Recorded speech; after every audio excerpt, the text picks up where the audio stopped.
Okay? Next. Anong next? From Aliyah Andrada. Ano daw ang favorite color ko? Kung mapapansin nyo, yes, although we were purple now, I love black.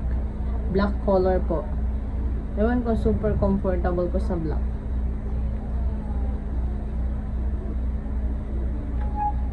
Next, from Christine Ramos. What is your motivation to become an entrepreneur, ma'am? Sabi niya. My motivation is that my parents, sila ang motivation ko. So why I do business now kasi namulat ako sa kanila na may business kami, may small tindahan kami noon. Yun ang pinangtaguyod nila sa amin. Hanggang sa nagka-bakery, hanggang sa nagka-ice cream. Gumagawa sila ng ice cream and then may nagbebenta, may mga vendor kami. So sila yung parang naging inspiration and motivation ko to do business. And maganda din ang may sariling business. Why? Kung gusto mo na ikaw ang boss, ayaw mong inuutusan ka, you do business. Business maganda kasi you have your time, own time. Kung gusto mo lang na mag-open sa anong oras na gusto mo, you can, parang kontrolado mo pa, ganun. Yun ang advantage. Kathleen Dantes, my business journey. Paano ba natin may kwentong ating business journey? Madami kami pinagdaanan sa negosyo.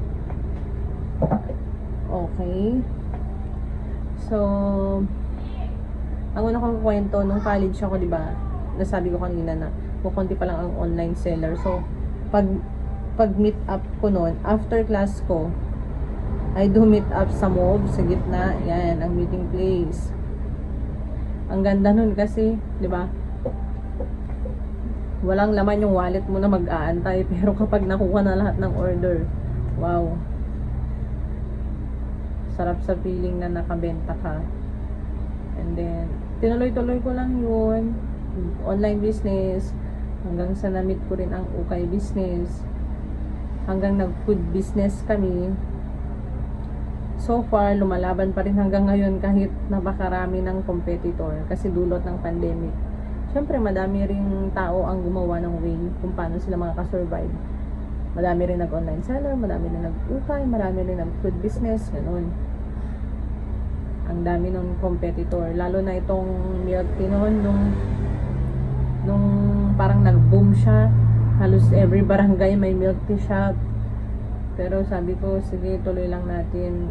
Gusto natin yung ginagawa natin, ituloy natin. Love natin yung ginagawa natin, ituloy lang natin. So far, andito pa rin kami. Dito pa rin ang Kimfinity, ang Kimi Thrifty Shop to satisfy your needs. Kahit sobrang tumal ngayon, syempre, wala tayong magagawa. Crisis, at nagbalik ng face-to-face, balik ng paggagaswa ng mga tao. So, sa negosyo, ganun talaga, may up and down. Pero, kung love mo talaga, dapat ituloy-tuloy mo lang. Okay? Next. From Jelay Miranda. Ma'am, Kimberly, ilang taon na po kayo nung nagkaanak, sabi niya. So, I was just 20 years old po nung nagkaanak ako. 20. And I'm 26 now. And magsi-6 na rin po yung anak ko on November. Next, from Daniel. From Daniel Abelia Corsino. Ma'am, ilang taon ka na po? Bakit lagi niyo tinatanong? Hindi ba halata? 26 na. 26. From Kurt Dayline. Ma'am, magkano pinagbili mo sa iPhone 11 mo? Hehe. Actually, iPhone 11 Pro Max ito. Maharli ka siya. Ilang beses ko din pinag-isipan bago ko bilhin. Kasi hindi talaga ako pala iPhone, pero yung kapatid ko, ang phone niya is iPhone. Sa tuwing magkikita or pupunta siya dito sa shop, sobrang ganda ng camera. So parang na-inspire din ako na parang someday or pag nagkapera, extra money, I will buy it. At ito na nga, ito yung ginagamit ko for vlog. Ayun, medyo blurry dito. Gawa siguro ng update. Pag-update ko, software update. Pero tong phone, binili ko siya not for parang luho or wants. Ito, investment din siya kasi, di ba, I do online selling ng mga damit. So, malaking tulong ito, iPhone, to take pictures para maganda yung tawag dito, yung presentation ng mga items. So, kung tatangin mo kung magkano, 5 digits siya.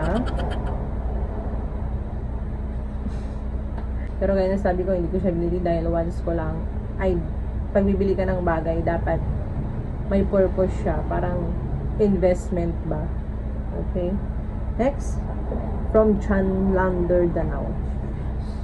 Bakit di ako crush ng crush ko po, ma'am? Sa tingin mo, nak, bakit kaya? Sige nga. Ikaw ang sumagot ng tanong mo. Baka naman may gusto siyang ibabe. Or baka naman may jowa siya. Diba? Ikaw lang makakasagot niyan. Okay, let's move. Isa rin to mga loko-lokong magtanong. Next, Lawrence Miguel from Lawrence. Ang sabi ni Lawrence, bagay ba kami ni ganon, ma'am? Sinong ganon? Si Diba? Kung tatanungin mo sa akin kung bagay kayo, ang ingay. Alam mo naman, supportive ako sa inyo, di ba? Kung saan ang kalandian, kaligayahan nyo, dun kayo, di ba? Dito lang ako nakasuporta lagi sa inyo. Bagay kayo, nak, basta be sure na gusto ka rin niya, baka hindi naman Emotional damage! maasa tayo sa wala. Next question din galing sa kanya. Bakit po may jowa sila? Ako wala. Baka dahil choosy ka. O talagang wala lang may gusto sa'yo na.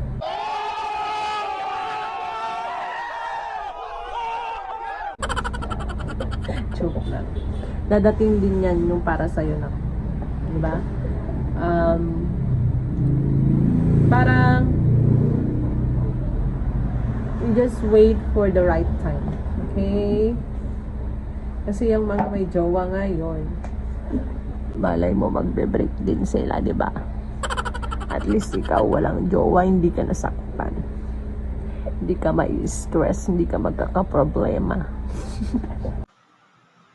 Mindset ba? Mindset! Di ba? Next question is from Mary Joy Latupan. Ma'am, what is most memorable moment nung bata ka pa na hindi mo makakalimutan? Gaya ng sabi ko nung nadisgrasya po kami, ayan, nung nagkaroon kami ng 3rd degree burn, sorry. I was just only 4 years old lang ako noon, and yung kapatid ko 3 years old. O, di ba? Napakabata pa namin noon. Yun ang hindi ko talaga makakalimutan. Na memorable or experience namin. Memorable moment. Kasi hanggang ngayon dala-dala pa rin namin siya. Pero okay lang. This serves as our motivation to strive more. Next, from Princess Jimenez. Ma'am Kimberly, how do you respond to a student's insecurities? Ito. Lahat naman tayo may insecurity, di ba? Again, ang question niya is, how do you respond to a student's insecurities? Lahat tayo may insecurity. Nakadepende na lang yan sa inyo or sa'yo kung paano nyo siya i-handle. Kung i-handle nyo siya negatively or positive. Halimbawa, si ganito, parang, bakit gano'n ang ganda niya or ang talino niya, ako ganito. dapat gamitin mo siyang motivation, hindi mo siya parang gamitin na negative na kakaingitan mo siya, doon na mag-start yung sisiraan mo or whatsoever. Para sa akin, gawin mo siyang motivation mo. Kagaya ng nangyari sa amin, ito, insecurity namin talaga to. Kasi 'di ba kung makikita, ay anong yun, anong nangyari, gano'n 'di ba? Kaya I strive. Ngayon, teacher with business, pero hindi ko yun pinagmamayabang, just stay humble. Yun lang masasabi ko na your insecurity, gawin mo siyang motivation mo, anak. Okay? Next, from Irish Clear Catrice. Ma'am Kim, kailan ka nagsimula sa pagbablog? I think mga ganitong month din ako nag-vlog. Pero that was before pandemic pa, 2019 yata. Mga ganun na. October or September 2019. Na-stop lang siya dahil naging busy tsaka nagka-pandemic. From Joanna Rosete, favorite food mo ma'am and shout out na din po.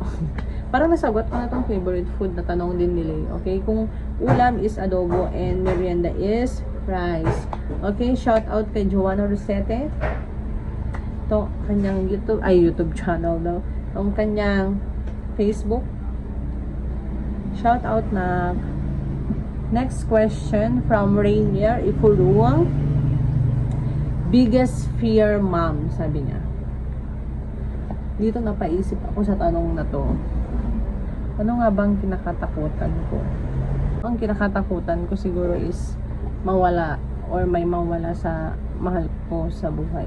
Parang hindi ko siya kakayanin or parang hindi ko pa nakikita yung sarili ko na mawawalan ng mahal sa buhay. Ay nagtanong na naman si John Lander again. Bagay ba sa akin yung sinend kong pic sa'yo kagabi, ma'am? Dapat hindi mo inansend, be, para finlex natin at tanungin natin ang madla kung bagay kayo o hindi. Kasi hindi ko naalala yung face na. Ang naalala ko lang is nakapolo siya ng yellow stripes. Bagay naman siguro kayo ang tanong, mahal ka ba niya?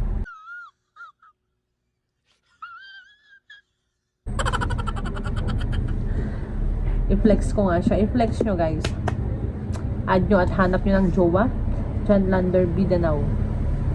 This next question is from Christine Kate Pasicolan. I think this is the last question.